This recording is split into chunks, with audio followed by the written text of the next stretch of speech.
اس کے بعد اللہ تعالیٰ نے مچھروں کو حکم دیا کہ جاؤ اس نمرود کی فوج کو ختم کر دو۔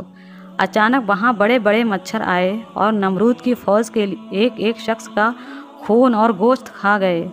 نمرود بہت حیرانی کے ساتھ اپنی فوج کا یہ حال دیکھ ہی رہا تھا کہ اچانک ایک لنگڑا مچھر نمرود کی ناک میں گھس گیا۔ نمرود پریشان ہو کر اپنے سر کو دیواروں پر مارنے لگا، کوئی مجھے بچائے۔ لیکن افسوس، اللہ تعالیٰ کا عذاب جب آتا ہے تو کوئی بھی کسی کو بچا نہیں سکتا۔ اس کے بعد السلام علیکم دوستو، امید کرتا ہوں آپ سب خیریت سے ہوں گے۔ دوستو آج کی اس ویڈیو میں حضرت ابراہیم اور نمرود کا واقعہ آپ کو سنوانے والے ہیں۔ تو دوستو آج کی اس ویڈیو کو شروع سے اینڈ تک پورا ضرور دیکھیں، جس میں آپ کو اچھی طریقے سے سمجھ میں آ جائے گا حضرت ابراہیم علیہ السلام اور نمرود کا واقعہ۔ تو دوستو آج کی کہانی کافی انٹرسٹڈ ہے، تو ویڈیو کو لائک کر دیں، چینل کو سبسکرائب کر دیں اور اس ویڈیو کو اپنے دوستوں کے لیے شیئر ضرور کر دیں۔ چلیے لے چلتے ہیں اس ویڈیو کی طرف۔ بسم اللہ الرحمن الرحیم۔ شروع اللہ کے نام سے جو بڑا مہربان نہایت رحم والا ہے۔ چینل کو سبسکرائب کر دیں، ہمارا مقصد ہے آپ لوگوں تک اچھی باتیں پہنچانا۔ حضرت ابراہیم علیہ السلام اور نمرود کا واقعہ۔ اس زمین پر ہزاروں سال پہلے مشرق اور مغرب پر حکومت کرنے والا ایک بدترین بادشاہ جو اپنے آپ کو خدا کہتا تھا، اس کا نام نمرود بن کنان بن شام بن نوح تھا۔ اس کا تخت بابل تھا۔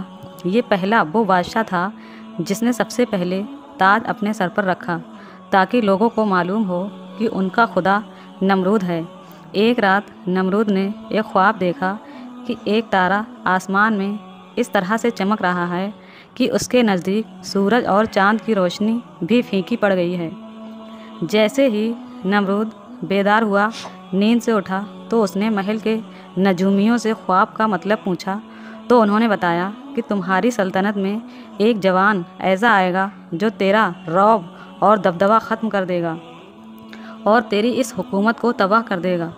بس نمرود نجومیوں کی یہ بات سن کر ڈر گیا اور ہزاروں بچوں کو مروا دیا اور ایک فرمان جاری کیا کہ مرد عورتوں سے دور رہیں۔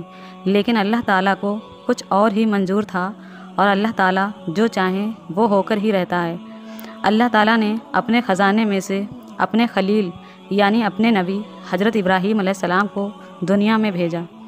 تاریخ نے لکھا کہ جب حضرت ابراہیم علیہ السلام کی پیدائش ہوئی تب حضرت ابراہیم علیہ السلام کی والدہ کئی سالوں تک اس علاقے سے باہر رہیں، لیکن نمرود کے ظلم کے ڈر سے انہوں نے اپنے بیٹے یعنی حضرت ابراہیم علیہ السلام کو ایک غار میں چھپا دیا اور بیٹے کو دودھ پلانے وہ غار میں آتی اور دودھ پلا کر واپس بابل چلی جاتی۔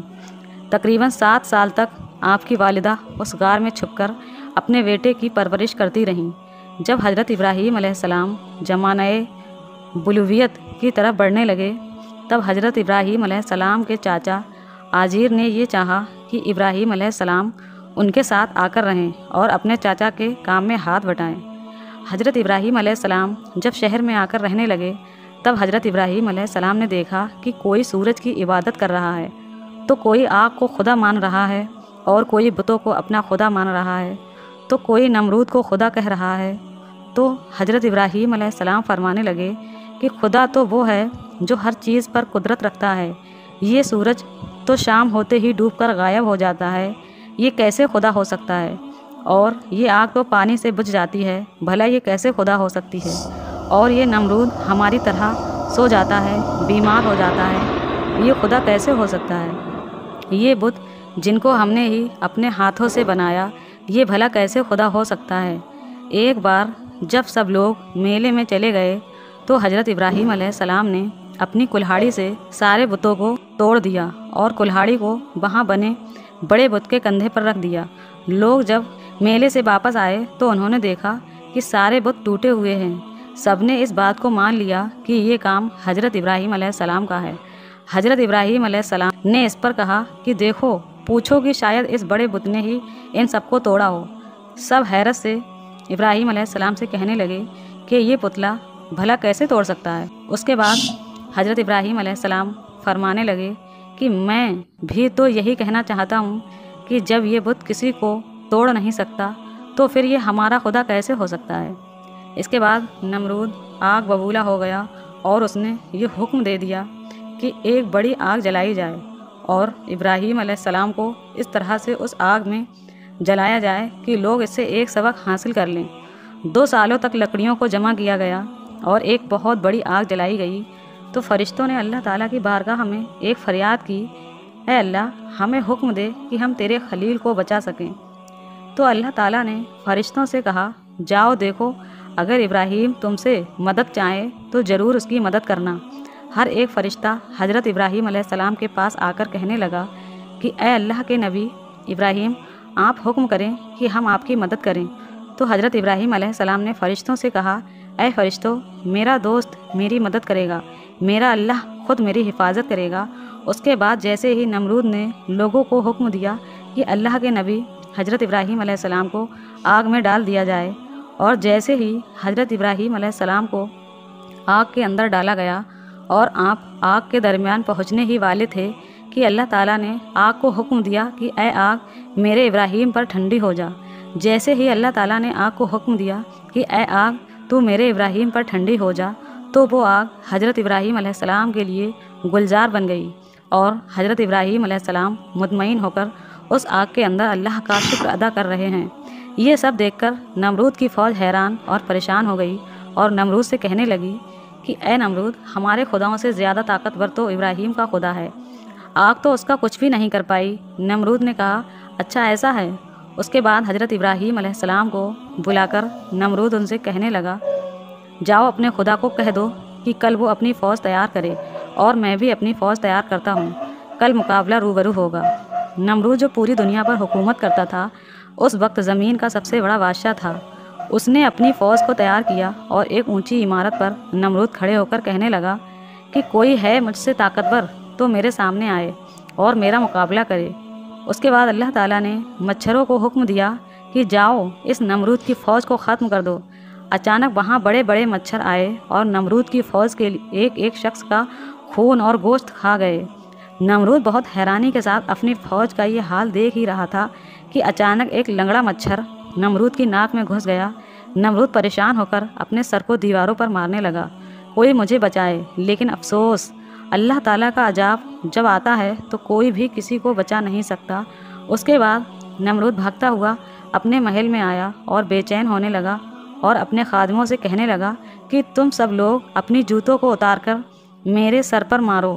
اس کے بعد ان لوگوں نے اپنے جوتوں سے نمرود کے سر پر جوتے مارنا شروع کیا۔ جب نمرود کے سر پر کوئی جوتا مارتا تھا اسے سکون ملتا، کیونکہ وہ مچھر نمرود کی ناک میں سے ہوتے ہوئے اس کے دماغ میں آ کر پہنچ گیا تھا۔ وہ مچھر دھیرے دھیرے اس کے دماغ کو چاٹتا رہا۔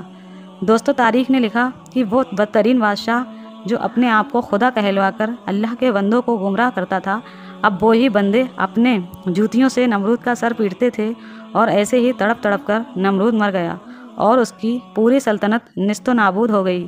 بے شک اللہ کے سوا کوئی عبادت کے لائق نہیں، اور وہ ہی ہے جو ہر چیز پر قدرت رکھتا ہے۔ سلام ہو اللہ کے نبی حضرت ابراہیم علیہ السلام پر۔ محترم عزیز دوستو، اس واقعہ سے ہم سب کو نصیحت اور عبرت حاصل کرنی چاہیے کہ اللہ تعالیٰ اگر چاہے تو کسی کو بھی ایک پل میں فنار کر سکتا ہے، کسی کو بھی ایک پل میں ہلاک کر سکتا ہے۔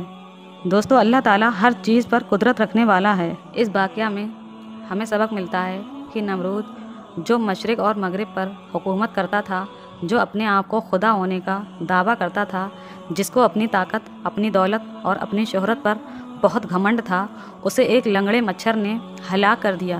یہ شان ہے پروردگار کی، وہ چاہے تو کمزور سے کمزور چیز کو بھی طاقتور پر قابض کر سکتا ہے۔ اللہ ہر چیز پر قدرت رکھتا ہے، اگر وہ نہ چاہے تو ایک پتا بھی اپنی جگہ سے نہیں ہل سکتا۔ وہ نہ چاہے تو نہ ہوا چلے، اور وہ نہ چاہے تو نہ زمین اناج اگائے، وہ نہ چاہے تو انسان سانس بھی نہ لے سکے۔ اگر آپ لوگوں کو ہماری ویڈیو پسند آئی ہو تو لائک کر دیں، چینل کو سبسکرائب کر دیں۔ ہمارا مقصد ہے آپ لوگوں تک اچھی باتیں پہنچانا۔ شکریہ۔ اللہ ہمیں غرور و گھمنڈ سے اور تمام برائیوں سے بچائے۔ تو دوستو، آج کی اس ویڈیو میں آپ کی اس ویڈیو کے بارے میں کیا رائے ہے، اپنی رائے ہمیں کمنٹ باکس میں بتا سکتے ہیں۔ اور دوستو، بس اس ویڈیو میں اتنا ہی، ایک اور نئے ویڈیو میں ملاقات کریں گے، جب تک کے لیے اللہ حافظ۔